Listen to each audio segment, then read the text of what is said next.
जरा सोचो कि आम दुनिया से कटी हुई एक सीक्रेट जगह पर कुछ लोगों को छोटी उम्र से ही खूंखार योद्धा बनने की ट्रेनिंग दी जाए। एक ऐसा योद्धा जो अकेला ही 100 के बराबर हो। कुछ ऐसा ही होता है हमारी आज की कहानी में। कहानी की शुरुआत होती है एक टैटू की दुकान में, जहां एक बूढ़ा आदमी एक गैंगस्टर के कंधे पर टैटू बना रहा था। अचानक गैंगस्टर के चेले ने उसे एक लिफाफा दिया जिसमें से काली रेत बाहर निकली। उन गुंडों को इसका मतलब नहीं पता था, लेकिन उसे देखते ही वो बूढ़ा आदमी वहीं जमा का जमा रह गया। उसने बताया कि काली रेत का मतलब है कि दुनिया के सबसे खतरनाक निंजा आने वाले हैं। कई साल पहले उसका सामना इन योद्धाओं से हुआ था और वो जानता है कि ये कितने खूंखार होते हैं। फिर उसने अपनी छाती का बरसों पुराना घाव दिखाया। असल में इस बूढ़े आदमी का दिल दाईं तरफ है और यही कारण था कि वो निंजा के उस वार से बच गया था। अचानक एक आदमी का सर धड़ से अलग हो गया और चारों तरफ डर का माहौल फैल गया। तभी छत से एक तार गिरी और उसने एक आदमी को ऊपर खींच लिया। जब वो वापस आया तो उसके शरीर के टुकड़े हो चुके थे।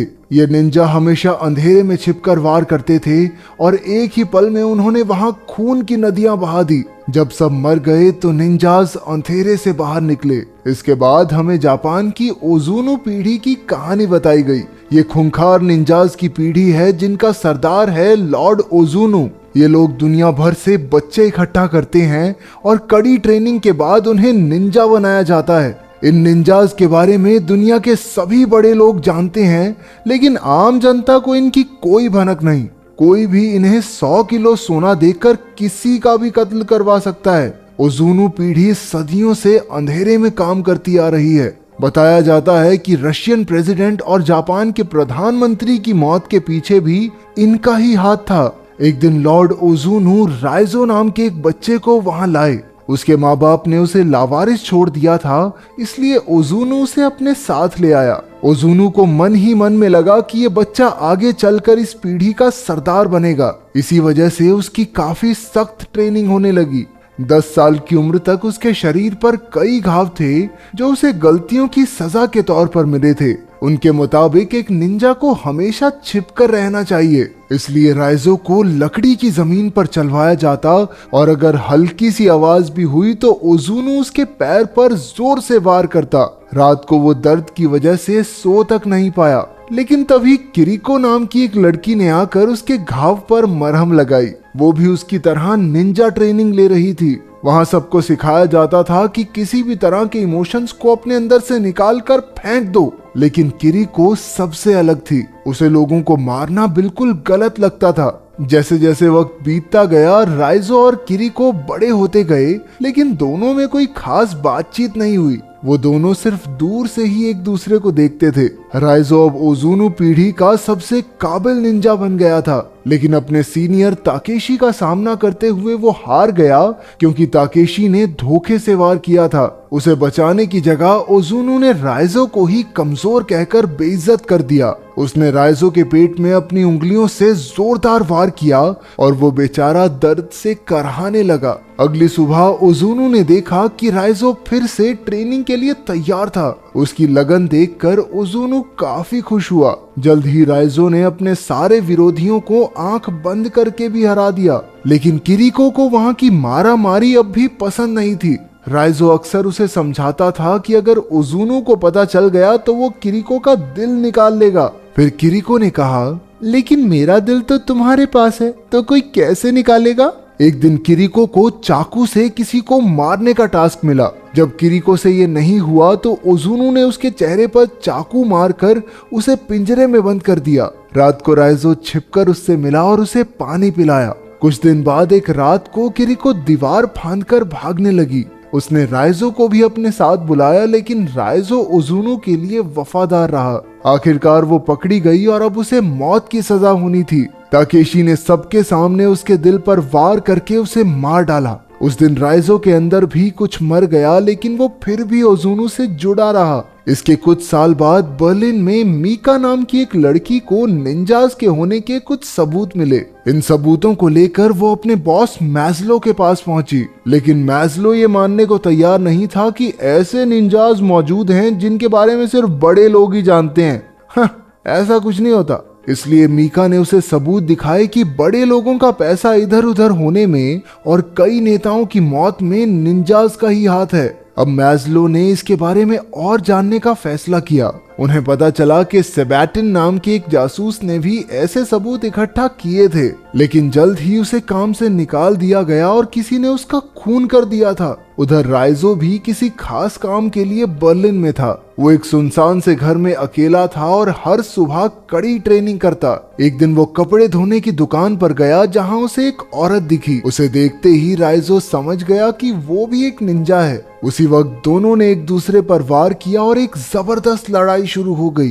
कुछ देर बाद हमने देखा कि राइजो उस लड़की को एक वॉशिंग मशीन में भर के चला गया था। उधर मीका उस जासूस की पत्नी से मिलने पहुंची जिसे निंजास के सबूत मिलने पर मार दिया गया था। उस औरत ने बताया कि यूं तो उसका पति काफी हिम्मत वाला था, लेकिन उस घटना के बाद वो इतना डर गया कि घर के हर खिड़की दरवाजे पर कम से कम 2 ताले लगाकर रखता। घर के हर कोने में रोशनी रहती थी। उसने परछाइयों के लिए कोई जगह छोड़ी ही नहीं कि कहीं कोई निंजा ना आ जाए। लेकिन उस रात जब वो आए तो बत्तियां अपने आप ही बंद होने लगी। अगले दिन मीका के ऑफिस में एक ऑफिसर आया, क्योंकि वो ऐसी चीजों के बारे में ज्यादा सोच रही थी जो उसके काम की थी ही नहीं। उस रात मीका ध्यान से घर लौटी, लेकिन उसने देखा कि पूरी गली में ही लाइट नहीं थी। वो फिर भी अपने घर में घुसी और उसी वक्त एक निंजा ने उस पर हमला कर दिया। हैरानी की बात तो ये थी कि एक दूसरे निंजा ने उसकी जान बचाई और सारे कातिलों को खत्म कर दिया।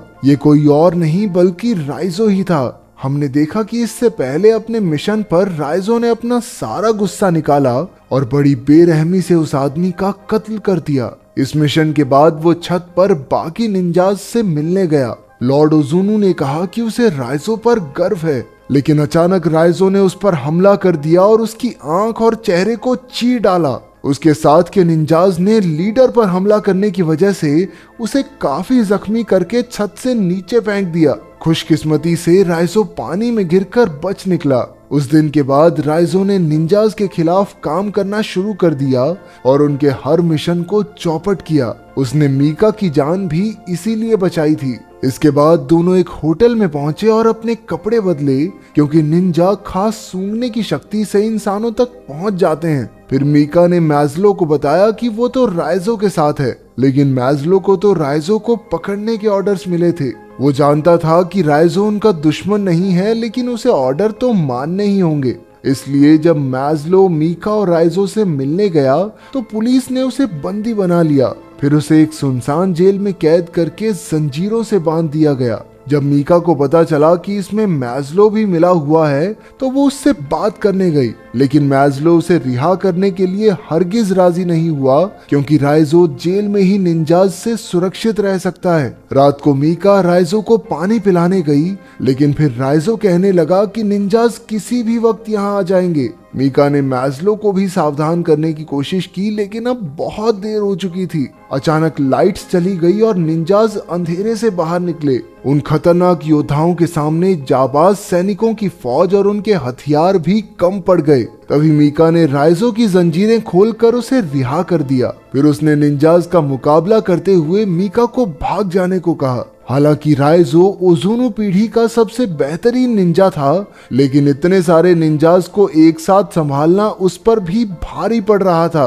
अंत में राइजो और ताकेशी लड़ते हुए सड़क पर पहुंच गए। ताकेशी अपनी तलवार से राइजो का काम तमाम करने ही वाला था कि मीका ने पीछे से अपनी गाड़ी से उसे टक्कर मार दी। फिर वो राइजो को होटल में ले आई। हालांकि राइजो काफी जख्मी था, लेकिन वो डॉक्टर के पास जाने को राजी नहीं हुआ। मीका कमरे में बेहोश पड़े राइजो के पास बैठ गई। मीका ने अपनी जान बचाने के लिए राइजो का शुक्रिया अदा किया। फिर उसने एक ट्रैकिंग डिवाइस निकाला जिससे मैस्लो को उसकी लोकेशन का पता चल जाए, लेकिन पुलिस के आने से पहले ही निंजाज आ गए और राइजो को उठाकर ले गए। जब पुलिस पहुंची तो वहां सिर्फ मीका थी। उसने बताया कि 10 मिनट पहले ही वो लोग राइजो को वहां से ले गए। उधर राइजो को लॉर्ड ओजुनु के सामने पेश किया गया। उसने राइजो को माफी मांगने का आखिरी मौका दिया, लेकिन राइजो ने कहा, मैं झुकेगा नहीं साला।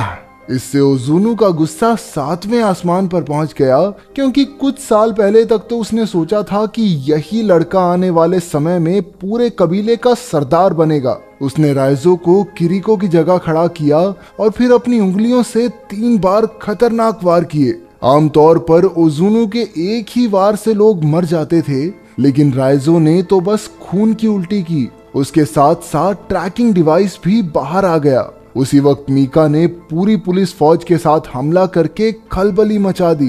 कई निंजाज धमाकों में मारे गए। इस खूनी जंग में दोनों तरफ से कई लोग शहीद हुए। वहीं राइजो को ताकेशी और उसके आदमियों ने घेर लिया। राइजो ने आव देखा ना ताव और एक एक करके सबको धूल चटा दी। फिर ताकेशी और राइजो आमने सामने आए और अपना पूरा जोर लगा दिया। आखिरकार जीत राइजो की हुई और उसने ताकेशी के शरीर का एक हिस्सा काट फेंका।